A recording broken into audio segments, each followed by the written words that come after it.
My name is Dean Morrison. I'm the founder and CEO of LassWho.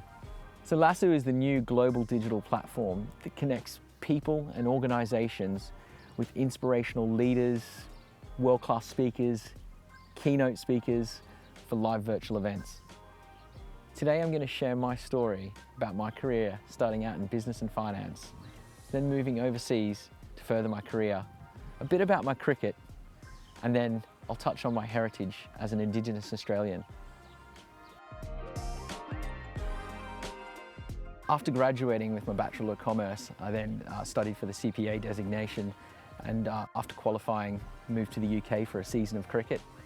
Once that season was finished, I moved to London, and that allowed me to start a new part of my career with UBS Investment Bank, which then led me to UBS Group Treasury in Jersey.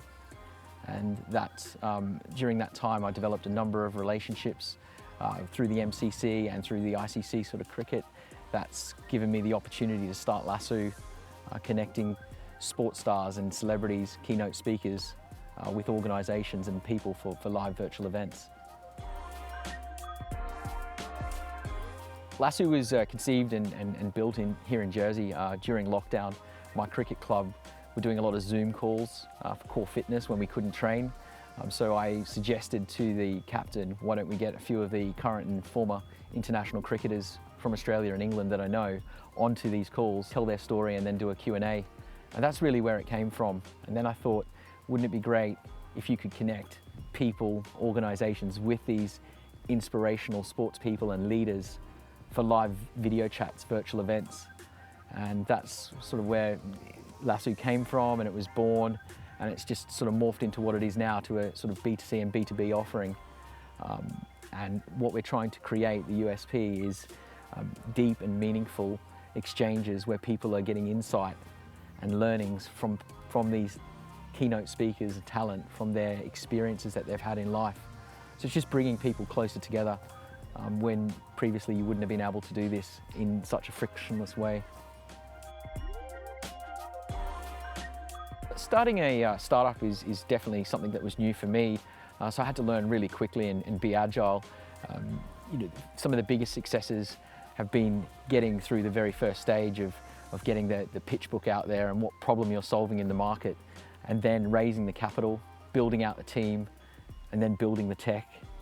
The tech is obviously very important, and then once you've got the tech, you need the talent.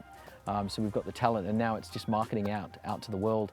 And it's been extremely exciting and rewarding to see some of the calls we've had from the UK, Jersey to Cape Town, to Sydney, to Singapore, to Karachi, Melbourne, all around the world. And it just shows you that anything's possible with tech these days. So my top 3 tips for any young accountant wanting to start out as an entrepreneur would be to plan well and fully commit. And number 2, be agile and flexible in your approach. And number 3, make sure you surround yourself with good people, because you're going to make better decisions that way.